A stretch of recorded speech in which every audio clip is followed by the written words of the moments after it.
I'm sorry for taking Andrew from you, but my dress is so cute. You absolutely have to come see it. I'll even share some of my happiness with you. 3 months after the one-sided breakup caused by his cheating, I received a wedding invitation from Emily. There was no way I was going to that wedding. As I picked up the dreadful invitation and was about to tear it up, Nancy stopped me. I'll go in your place. I'll attend gladly. I won't be celebrating though. Nancy and Jessica both raised their left eyebrow and the corner of their mouth in matching smirks. I only meant to teach them a little lesson, but after that, Andrew and Emily would end up being tormented by what they believed was a curse. I'm Mary, 25 years old.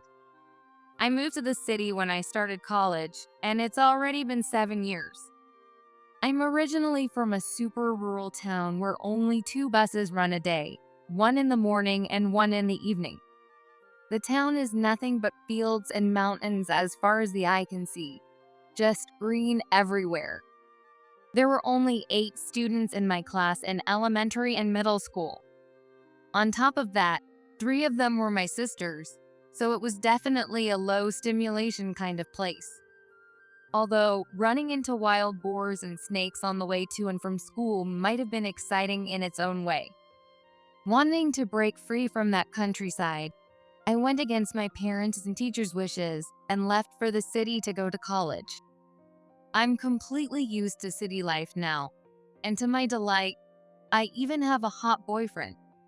Hey, how about we go check out our wedding venue sometime? Yeah, sure. Wait, our wedding?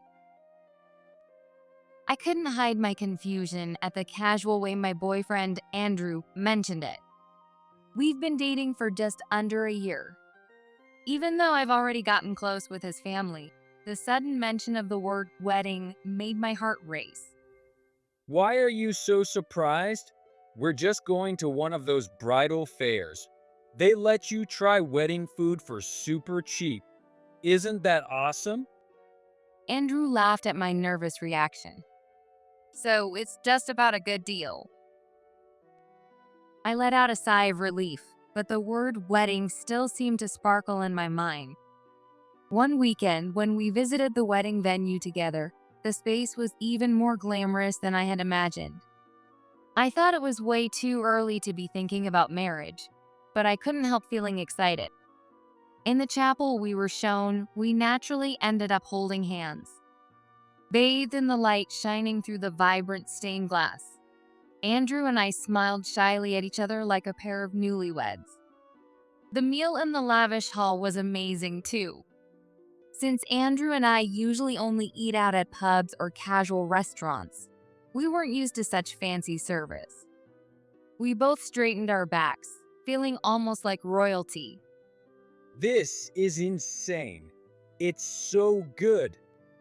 Even Andrew, who's usually loud, kept his voice down. This is delicious, but it's kind of stingy to only give us one bite on such a huge plate. Is it because it's a budget event? Do you think we could ask for seconds? Oh, Andrew, stop it. Don't ask for more. That's embarrassing. Besides, I heard we'll be getting some meat soon, so just hold on. Yeah, Andrew reluctantly wiped the sauce off the plate with his finger and licked it. As the beautifully presented dishes kept arriving, I was amazed and delighted by the flavors.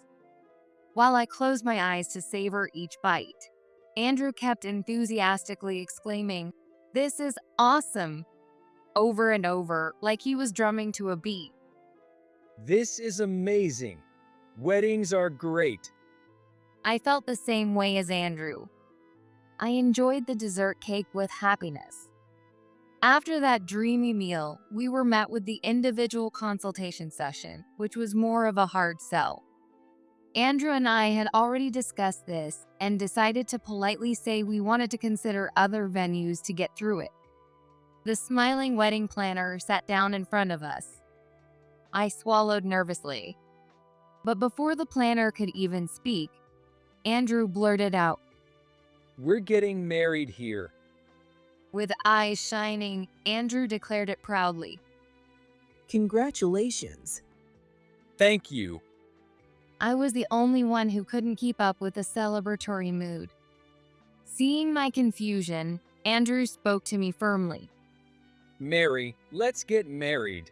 I've made up my mind. I want to have our wedding here. It'll be the best wedding ever. It was such a sudden. To snap me out of my indecision, Andrew gave me a big slap on the back. Don't worry. I love you so much, Mary. There's no one else I'd want to marry but you. His straightforward proposal made my face burn with embarrassment. Caught up in Andrew's enthusiasm, we made a tentative reservation for the wedding venue right then and there. Andrew is like a wild boar. Once he's set on something, he charges straight ahead. Because of that, he's had quite the roller coaster life. After graduating high school, he was determined to start his own business, but after a few years, all he had left were debts. But even though he lost his money, he gained experience, and now he's more motivated than ever to start another business. I met him by chance at a professional seminar. Andrew was immediately smitten and started pursuing me with full force, which brings us to where we are now. People sometimes say that quiet me and headstrong Andrew don't seem like a good match, but I love how passionate he is. For someone like me, who tends to dwell on little things, Andrew's ability to bounce back no matter what happens seems incredibly cool. Mary, I'm going to make you the happiest wife in the world. If I'm being honest, I would have liked a more romantic proposal, but expecting surprises from Andrew isn't realistic. So maybe his proposal at the fancy wedding venue was just right after all. When we told his parents, David and Margaret, about our engagement and the tentative wedding date, David looked concerned. Who decides something so important on a whim? I'm sorry, Mary. I bet Andrew just made up his mind to get married and wouldn't budge, right? Parents really do know their kids well. David was absolutely right. But honestly, I couldn't be happier if he's marrying Mary. Thanks to her, Andrew finally got a job after wandering aimlessly for so long. She turned him into a real man. Andrew used to have a big dream of becoming rich and hadn't held a steady job, but now he's working hard as an employee. When we first met and he was pursuing me relentlessly, I told him to come back and confess once he had a job. I thought that would be the end of it, but by the next day, he had found one. We shared the news of our engagement with our mutual friends. Congrats. The one who reacted the most enthusiastically was our friend, Chris. Chris has bright green hair with shaved lines through his eyebrows. Andrew's attitude is basically his friends are my friends. So now I have a bunch of friends with wild appearances, people I never would have spoken to back in college. To be honest, I used to be scared that someone like Chris would mug me just by making eye contact. But when I actually met them through Andrew, they turned out to be kind and loyal people. I was wrong to judge them based on their looks. If Mary's going to be his wife, then even that dummy Andrew will be safe. But no more talking about getting rich quick or hitting it big, okay? You've got a family to think about now, so no more drifting around. Andrew's parents and his friends were all happy for us. Even though Andrew used to worry everyone, he's clearly loved by them all. Andrew's not drifting around anymore, so it's going to be fine. He gave up on his vague dreams for me and now has a steady job with a decent income. I was filled with hope that we would build a lively, happy home together. But that hope was about to be shattered all too easily. As soon as we met up at the cafe, Andrew stuck out his tongue and pressed his palms together in an apologetic gesture. Sorry, no wedding. He said it as casually as if he were canceling a dinner plan, and I couldn't process it right away. We were supposed to go visit my family next week to introduce him. What do you mean, no wedding? Well, it just doesn't feel like what I thought it would. It was like he was talking about a cheap outfit he bought online. After dating for nearly a year, hearing him say it wasn't what he expected made no sense to me. What's different? We've already paid the deposit for the wedding, and I've even met your parents. When I tried to press him further, Andrew let out a big sigh. Shut up. You're already acting like my wife, and we're not even married yet. That's exactly what's annoying. When I clammed up, Andrew got even more talkative, as if he'd won. When you're quiet, you're cute, but lately all you do is ask me, what about this? Or have you thought about that? You've been nagging me nonstop since we got engaged. You've changed. It's like you tricked me. Thank God I figured out your true colors before it was too late. I don't like girls who pretend to be sweet but are actually controlling. I'm done putting up with you. It's exhausting. He said I'd been nagging, but I honestly couldn't think of a time I had. Maybe it's because I kept asking him about wedding plans? He'd always just give vague answers, so I might have pushed a bit. But is that really considered nagging? What? I'm done. I don't love you anymore, so stop following me around. But frustrated with my hesitation, Andrew spat out. I can't stand clingy women either. Don't turn into my stalker, okay? Because let me tell you, the chances of us getting back together are zero. He turned his eyes away from me and waved someone over. A woman came running. It was one of Andrew's friends. I'm actually dating Emily now. Emily draped herself over Andrew's shoulder. Emily gave me a troubled smile, but there was a hint of condescension in it. Andrew was saying he was worried you'd turn into a scary wife if you guys got married. I felt so bad for him. So, he dumped scary me for this fake sweet Emily, right? I think it's important to keep that lovey-dovey feeling even after getting married. Mary, you completely changed once the wedding was set. That's a deal breaker. But don't worry, I'd never turn into a controlling wife like you. You had a chance at happiness, and you ruined it yourself. An engagement broken off, and now, cheating right in front of me. I didn't know how to process it all so suddenly. I wanted to cry and scream and cling to Andrew, but that's just not who I am. So I held back my tears, stunned and silent. I hated how I couldn't just express myself. Well, that's it. Bye. Just like that, our relationship ended. Since the breakup of my engagement a few weeks ago, I've been staying at my sister's place. My sister, Nancy, has been really supportive, and little by little, I've started to feel better. You definitely dodged a bullet with that loser. Good thing you didn't marry him. Totally. I think he just freaked out about being tied down by marriage. All he wants to do is fool around. He's one of those irresponsible guys. At this point, I can casually talk trash about Andrew. However, when I returned to my apartment to collect my mail after a while, I found an unexpected letter waiting for me. I had already been annoyed by mail related to Andrew before, but this was something I could tell would hurt even more. With my heart pounding, I brought the letter back to Nancy's house. I didn't have the courage to open it alone. Our younger sister, Jessica, happened to be visiting, so the three of us gathered around the letter.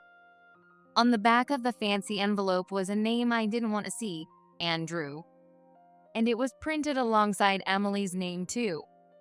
I already knew exactly what it was without even opening it. Nancy took a deep breath and ripped the envelope open without much care. Just as I thought, it's a wedding invitation. Nancy held the invitation by the edges, like it was something filthy. Jessica furrowed her brows and sounded disgusted. It's only been 3 months since he broke off the engagement with you, and now he's already marrying his affair partner? Unreal. I stared blankly at the invitation. If things had gone as planned, I would have been sending out my own invitations around this time. A whirlwind of emotions, neither anger nor sadness, swirled inside me. With their faces red with anger, Nancy and Jessica gently rubbed my back. To top it all off, the invitation came with a letter. Mary, I'm sorry for taking Andrew from you, but my dress is so cute. You absolutely have to come see it. I'll even share some of my happiness with you. She wrote, sorry, but there wasn't an ounce of real apology in her words. There's no way I'm going to that guy's wedding, I said, laughing through my tears. Nancy looked at me seriously. You don't have to force yourself to smile, even in front of us. If it hurts, go ahead and cry. It's okay to cry. The tension I'd been holding in my mouth finally relaxed. I started sobbing like a little kid, and both Nancy and Jessica hugged me tightly. He's marrying Emily so soon after breaking up with me? Is he trying to mess with me or something?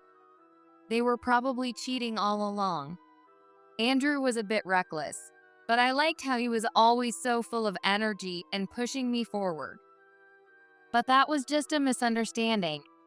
Andrew's just selfish. I'm over it. Completely cured. I'm the one who's done with a cheater like him. I cried and cried, losing track of time. By the time the setting sun's light streamed into the room, the tears had stopped, and so had my bitterness toward Andrew and Emily. It's good to let out what you're feeling. Do you feel better now? Yeah, I feel better. Thank you. I was ready to forget Andrew and move on. Just as I picked up the cursed wedding invitation to tear it up, Nancy stopped me. I'll go in your place. What? I let the invitation slip from my hand. I'll attend gladly. I won't be celebrating though. Nancy and Jessica both raised their left eyebrow and the corner of their mouth in matching smirks. A few months later, the day of Andrew and Emily's wedding arrived. The sky was covered with heavy clouds, and even at midday, it was dim and gloomy, with a humid air that clung uncomfortably to the skin. The perfect weather for their wedding day. The three of us sisters dressed in matching dark gray dresses, helping each other with our hair. Then, Nancy confidently attended the wedding. I hid behind her, quietly watching Andrew and Emily in their wedding glory. Though Jessica wasn't inside the venue, I knew she was out there somewhere, casting her heated gaze at the bride and groom. The reception began, and it seemed Andrew finally noticed Nancy's presence. As everyone stood with their glasses raised for a toast, Andrew pointed at Nancy and laughed. When Emily saw her, she burst out laughing so hard that her shoulders shook. Even though they were seated in the spotlight at the head table, neither of them paid any attention to the toast. They kept pointing at Nancy, looking at each other, and laughing over and over. Andrew, clearly getting more excited, raised his right thumb. Then, shockingly, he brought that thumb to his throat and made a slashing motion. He stuck his tongue out and rolled his eyes back dramatically. It was an act completely inappropriate for a groom, let alone for any human being. Andrew mouthed something playfully. There was no sound, but I could clearly understand what he was saying by reading his lips. Wow, spooky ghost. He dangled his hands in front of his face, swaying them back and forth. Then, once again, he mouthed, I'm haunting you. Emily found it hysterical, slapping Andrew's shoulder repeatedly as she laughed uncontrollably. While the head table was in a bizarre uproar, most of the guests didn't seem to notice. continuing to listen to the toast. Finally, after what felt like an overly long speech, the toast came to an end. As soon as Nancy sat down, Andrew's expression froze. Emily, who had been laughing moments ago, tightened her grip on Andrew's arm. It seemed like they both noticed me once everyone else sat down. I was sitting quietly in the chair right next to Nancy, saying nothing. The two of them, who had been joking around, now looked back and forth between Nancy and me, their faces gradually paling. During the reception, friends gathered around the bride and groom. Nancy and I also approached the head table, lowering ourselves slightly to get close to Andrew and Emily. Smile. Someone called out, but Andrew and Emily's faces only twitched. Hey, isn't that Mary? Andrew started cautiously. The lively atmosphere around the head table went dead silent, as if it had been a lie. Their friends all lowered their eyes, shadows falling over their faces. The first to speak was Chris, his voice heavy. I don't even want to think about what happened back then. Some of their friends covered their mouths, some cradled their heads, while others wiped their eyes with handkerchiefs. I've explained it before. That day, Mary was. Chris's voice cracked, but he continued. She was lying there, pale as a ghost, on that cold floor. No matter how much I called her name, she didn't respond at all. And then, that disgusting room, the stench of decay. Just thinking about it makes me sick. Enough. Andrew hastily interrupted. Andrew, Emily, your happiness comes at the cost of Mary's suffering. Never forget that. Breathing heavily, Andrew pointed at me. I was smiling calmly next to him. This is Mary, right? Andrew's voice cracked and trembled. The hand he was pointing at me with was shaking exaggeratedly, moving up and down by at least 8 inches. To Andrew and Emily, I must have looked like a ghost. Mary? I don't know. Their friends tilted their heads in confusion.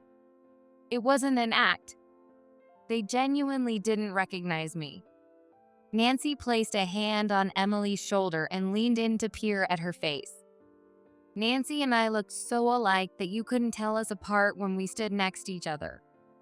Andrew and Emily were utterly terrified, their shoulders hunched up, bloodshot eyes wide, and their gums showing in fear. Their already pale faces turned ghostly white. I gently placed my hand on Andrew's cheek and whispered into his ear, "I'm haunting you." I'm sorry. Andrew, still seated, leaped straight up in the air. "When did you start betraying me?" From the beginning of our relationship, I started dating you because I liked your looks, but I was already on and off with Emily before that. We've been together for over 5 years. Perhaps out of fear, Andrew confessed everything. "So you never intended to marry me from the start?" I did plan to marry you.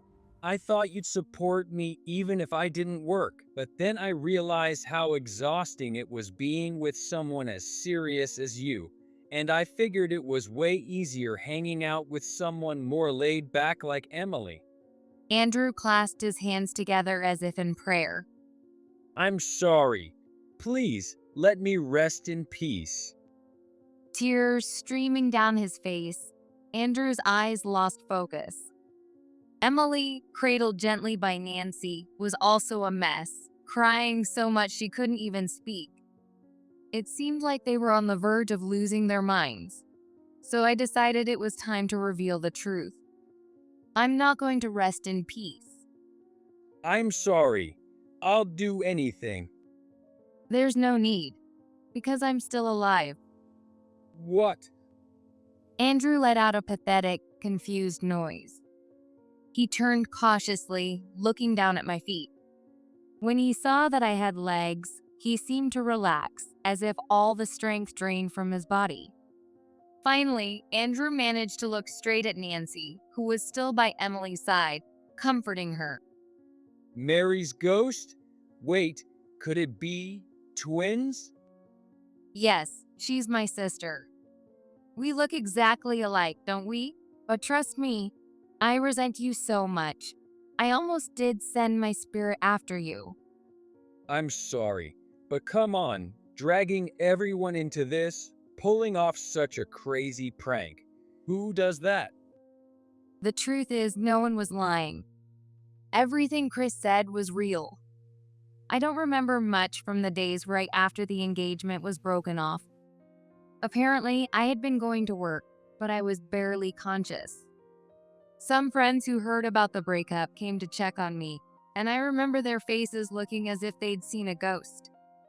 Even now, I'm not sure if it was a dream or reality.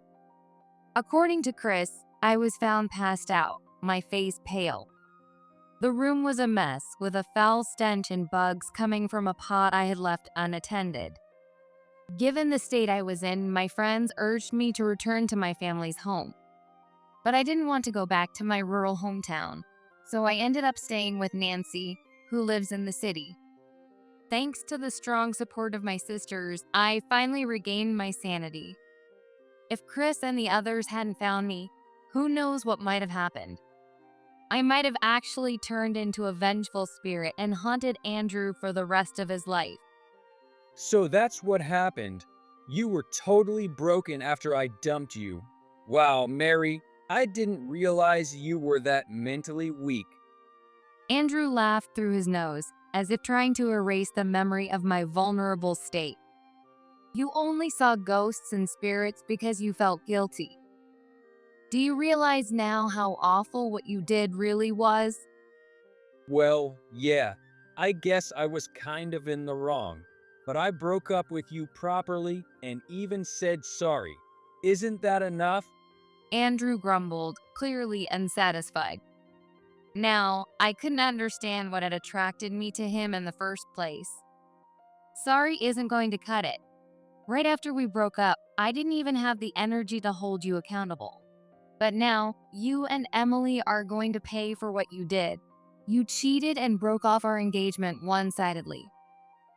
I'm going to get every bit of compensation I can. Get ready. Andrew and Emily exchanged nervous glances, trembling. A real punishment is much scarier than any ghost could ever be. Looking around, I could see that everyone else was glaring at them with disapproval. Even his parents, David and Margaret, weren't an exception. Dad, Mom, why are you looking at me like that? Don't tell me you were in on Mary's plan too? David and Margaret's stern expressions didn't change. Of course, they knew about the plan. In fact, it was David who suggested giving Andrew and Emily a dose of reality on their big day, knowing they were too wrapped up in their wedding excitement. They respected my feelings more than their own sons, even though I wasn't officially part of the family yet. Sure, the wedding would go on as planned, but with a different bride? That must have been too much for David and Margaret to accept, despite how much they cared for me. They hadn't blessed the marriage, but they'd kept their silence up until today. It was clear that their long-held anger had reached its peak now. You idiot son. Do you think a man who throws away his partner like trash can ever be happy? You didn't just abandon Mary. No, you're the one being abandoned by Mary, by your parents, by your friends, by everyone. And hey, you, the bride with your head down. You're no different. No one's blessing this marriage either. Though no one had hit him, Andrew clutched his head in pain, his face twisted in agony. Emily, who had her shoulders hunched and eyes tightly shut, opened them just a little. The moment she did, she was met with cold, piercing stares. The air was thick with negative emotions, making it hard to even breathe. Desperately, Emily looked around for her parents. They seemed to be in such shock that they were nearly unconscious, barely holding on. That's not true. Everyone said congratulations. Nancy whispered softly to the pitiful Emily. I clapped and said congratulations too. You two are perfect for each other, two fools. Oh yes, what a joyous occasion. I'm so happy that my precious Mary didn't end up with a worthless man like him. Emily closed her eyes again and slapped her cheeks, as if trying to convince herself that this was all just a dream. I'm glad I'm not marrying someone who would do something like this just to get back at me for cheating. Compensation for cheating? Fine, take it. I only dated Mary for a year, and we weren't even married. It's not like it's going to be that much money. Andrew's bravado was desperate. I hate people who work too seriously. It just means you're obsessed with money, right? Mary, you're only doing this for the compensation, aren't you? You just want money, right? I remembered how I used to admire Andrew's mental strength, how he would never give up no matter how many times he was knocked down. It wasn't a bad trait, but now I wondered why he couldn't just read the room a little better. You're the ones who love money, not me. Honestly, it's not like everyone would have rallied to my side just because my fiancé cheated on me. He must have done something far worse, which is why he's surrounded by enemies now. You took out a loan pretending to be me, didn't you? No way. I don't know what you're talking about. Andrew raised his voice in anger. The way he snapped so quickly made it clear that I had hit the truth. You stole my ID and used it to take out a loan. I found out after we broke up, when the debt collection letters started coming to my house. Up until now, it seems you've been paying it back, so I never got any notices. Maybe they ran out of money because the wedding was expensive. Or maybe they just got too caught up in the excitement and forgot. Either way, they stopped paying. They're cunning, but not smart enough to cover their tracks for long. At least I found out about their schemes early on and saved myself. I don't know what you're talking about. No matter how much he yelled, I wasn't afraid, because I had people on my side. Ignoring the frantic Andrew, I turned to speak to Emily, who had curled up in silence. Emily, I remember you once bragging about how you dyed your hair black and dressed up like a boring person just for fun. Was that when you pretended to be me and took out a loan from a consumer finance company? Emily, in her figurative bed of nails, kept her eyes shut tight, desperately trying to escape reality. Nancy, still playing her ghostly role, leaned close to Emily's ear and whispered, her breath barely audible. It's too late to regret anything now. We know you two conspired and committed a crime. You can't run. We won't let you.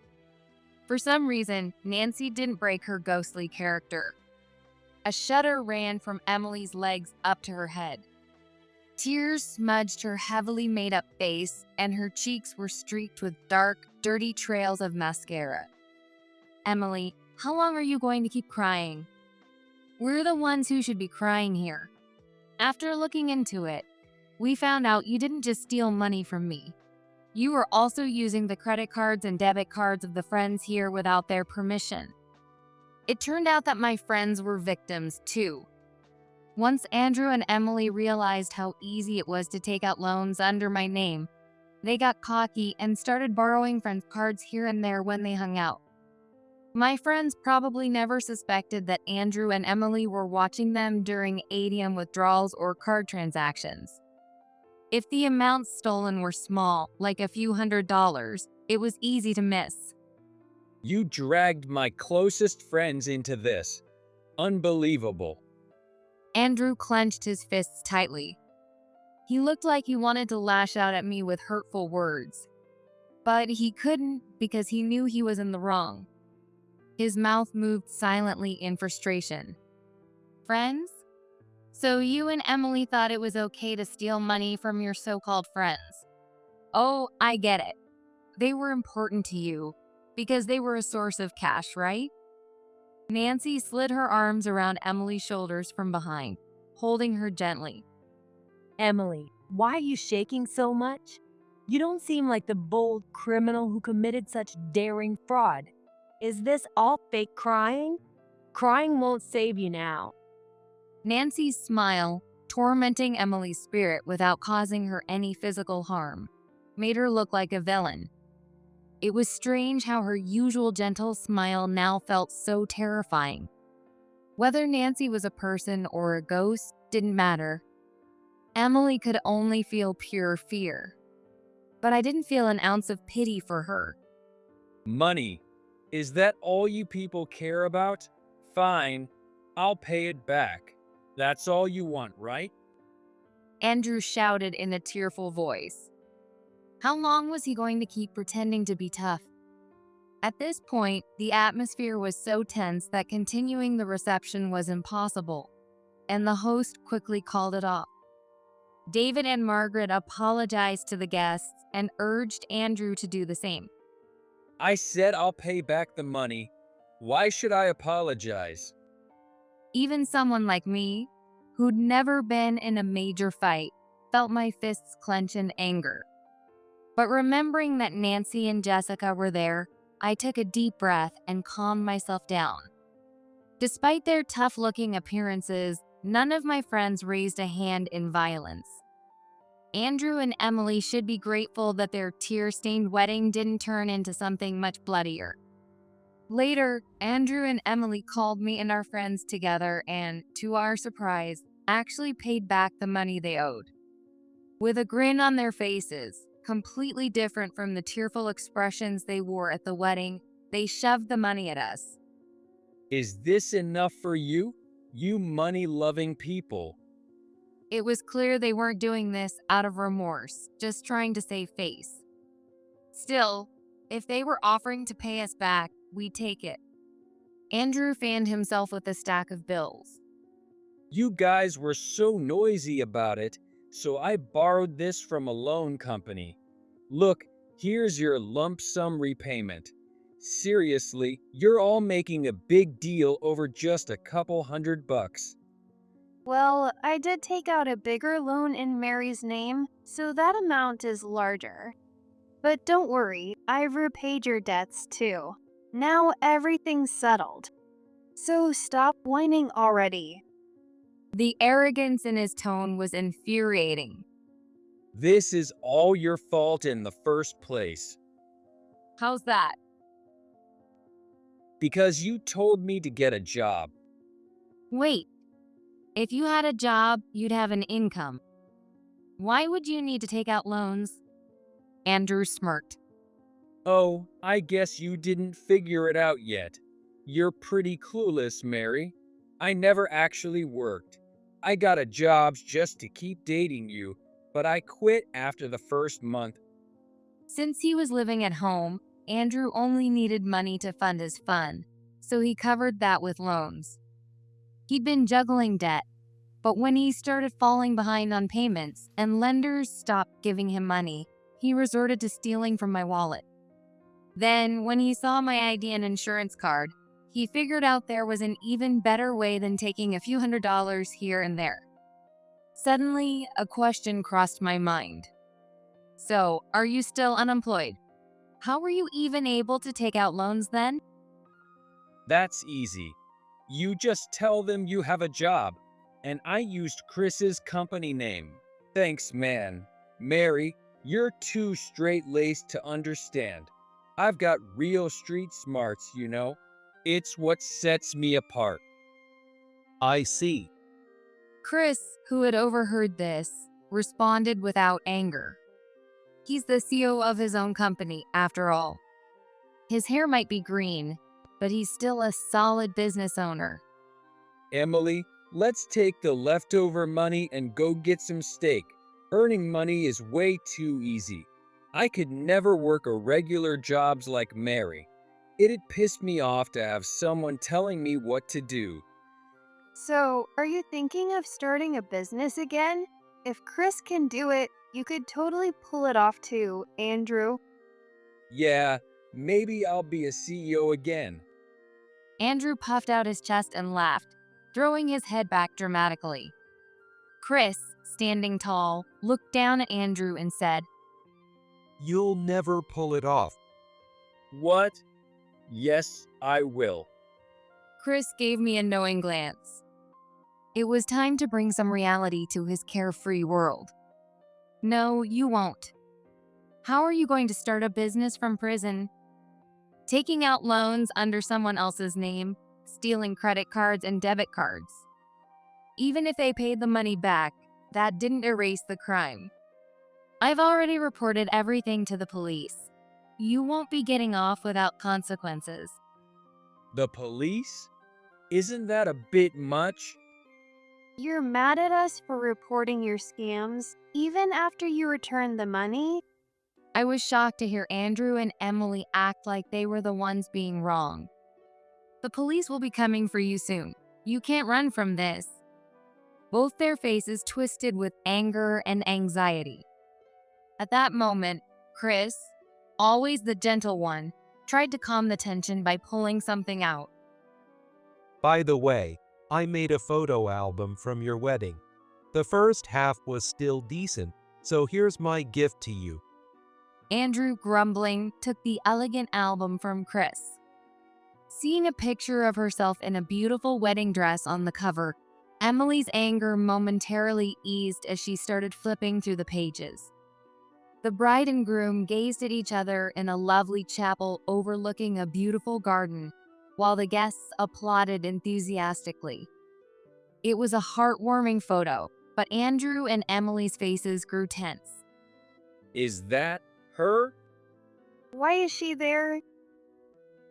Emily pointed at the image of me and Nancy among the guests. Then, Andrew hesitantly pointed toward the garden.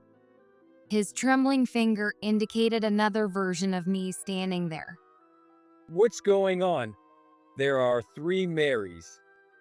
Mary and the twin? And who's that? Unable to take it any longer, Andrew threw the album across the room. What's this? I went through all the trouble of making that album, and you won't even look at it? Come on, let's check out the next page. Chris casually flipped the page. On the next page, and again on the following one, Andrew and Emily found the third version of me, expressionless and staring directly into the camera, and they shuddered in fear. What is this? There are 3 of you in these pictures. What are you talking about? I'm the only me in this world. They exchanged puzzled looks and shrugged. But it's true. There's only one of me. Even if I weren't a twin but a triplet, with 3 identical versions of myself, each one would still be an irreplaceable original. I haven't lied about anything. While maintaining a curious expression, I stuck out my tongue in my mind. Andrew and Emily's faces rapidly turned pale. They looked at each other, their legs trembling uncontrollably. Cut it out. Are you trying to curse us? We're sorry, okay? We gave the money back. Just leave us alone already. What's wrong? With each step Andrew took backward, I tilted my head and moved closer. Stop it. Mary, you're still alive. We didn't do anything that bad. I don't even believe in ghosts or spirits. Despite her words, Emily was clearly terrified. Andrew hesitated as he tried to step on the album, but then grabbed Emily's arm and fled. Not long after, they were caught by the police. In the end, they both received suspended sentences. Even though they had caused all kinds of trouble, Andrew and Emily returned with a smug attitude, acting like being out of prison meant they were basically innocent. However, that bravado quickly crumbled. Stop it already. Leave me alone. At first, they barged in angrily, but their energy faded, and they eventually broke down in tears. We're sorry, okay? Please stop cursing us. We know we were wrong. Just stop. It seemed they were being haunted by what they believed was my spirit. It was probably just their guilt making them paranoid. Or maybe it was just me, Nancy, or Jessica passing by, since we lived in the same town. Since we live in the same town, it's not surprising if we cross paths. They started panicking, saying things like someone was peeking into their room or that they always felt like they were being watched. But that was just fear playing tricks on them. We have to ask the police for protection. No, we'll escape to prison. By the end, they had completely lost their composure. But even more misfortune awaited them. I heard they had been caught by loan sharks. The money they borrowed to repay our friends came from a shady loan shark. They probably turned to them lightly, since they could no longer borrow from legitimate companies advertised on TV. While it's still just debt, where you borrow it from makes a huge difference in its consequences. I never should have taken out those loans. Maybe if I hadn't repaid them, I'd be in prison by now instead of stuck in this mess. I wish I could go back in time. The loan sharks, in their kindness, provided Andrew and Emily with jobs. Andrew's task was simple, just picking up specified items from elderly people. Emily, on the other hand, was given a very different kind of job involving a large bed and guests. Rumor has it that they're both mentally and physically drained, still haunted by strange hallucinations and voices while they work. I'm still living happily in the city with my two sisters. Back when we lived in the countryside, people would make comments because we were rare triplets. I haven't forgotten how friends teased us, and even our grandparents, who were supposed to cherish us, called us bad luck and treated us with disdain. That made me feel like being a triplet was something to be ashamed of. So when introducing myself, I always said I was the middle of three sisters. But thanks to that, we were able to pull off our little revenge on Andrew. Nancy and Jessica, thanks for helping me out with all of this. We're family, right? Yeah, we've got each other's backs when things get tough. In reality, the three of us are different in many ways. Our hobbies, fashion sense, hairstyles, and even makeup are all unique. We're individuals. Sometimes people say, "You look alike," so from now on, I'll proudly respond, "We're triplets."